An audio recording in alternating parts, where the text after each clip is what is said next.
Yo famille, j'espère que vous allez bien. Bienvenue chez MVP Foot. Nous allons faire le résumé de l'actualité de football des éléphants. Donc veuillez vous abonner pour ne rien rater. On a pas mal d'actualités aujourd'hui, donc on va commencer. Voilà, on commence avec le Real de Madrid qui envisage recruter quelqu'un de très surprenant, Serge Aurier.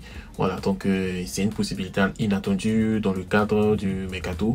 On sait tous que Serge Aurier était libre depuis son départ de Galatasaray et le défenseur ivoirien de 32 ans, bientôt 33 ans, pourrait renforcer le secteur défensif des Merengues. Voilà, c'est une rumeur. Franchement, c'était la rumeur de la chenille. C'est une rumeur qui suscite des interrogations sur la pertinence de cette acquisition et aussi l'adaptation d'Aurier à un club de ce calibre. Est-ce que Aurier peut vraiment jouer dans ce club? Est-ce que c'est vraiment une rumeur plausible? Franchement, c'est vraiment difficile à avaler. En tout cas, Serge Aurier, on se pose des questions à 32 ans, est-ce qu'il peut répondre aux exigences physiques et tactiques imposées par le Real de Madrid dans une compétition aussi exigeante que la Liga et la Ligue des Champions?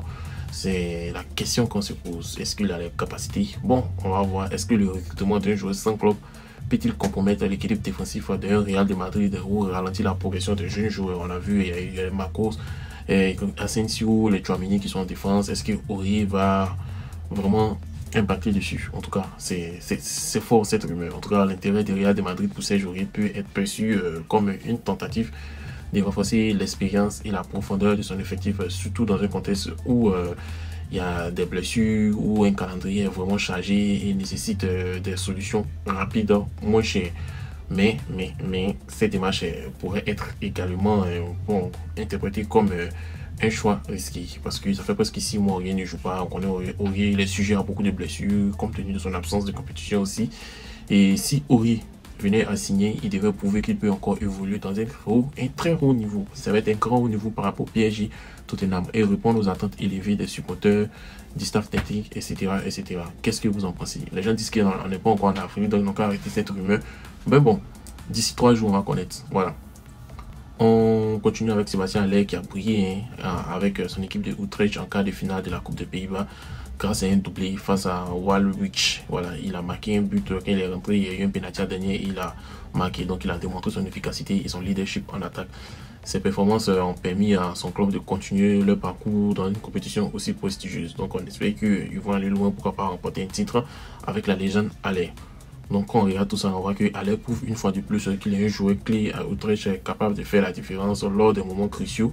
Et aussi son doublé aussi renforce sa réputation de buteur prolifique et montre son importance dans les grandes échéances. Voilà, donc cette performance pourrait aussi attirer l'attention des équipes de plus haut niveau, prêtes à miser sur son talent. On espère qu'il va rester là-bas, il va vraiment exploser parce que franchement, il est vraiment à l'aise, comme s'il est revenu à la maison. Voilà. Troisième actualité, on a Graham Potter, l'ancien entraîneur de Chelsea, qui est devenu entraîneur de West Ham, qui l'ont renommé. Il veut renforcer son attaque. Donc il a Evan Guessant, l'attaquant ivoirien de 23 ans qui évolue à Nice et qui est en train de faire une très belle saison. Et ils ont choisi Evan Guessant. Et ils veulent compenser l'absence des blessures de Michael Antonio et de Niklas Füllkrug.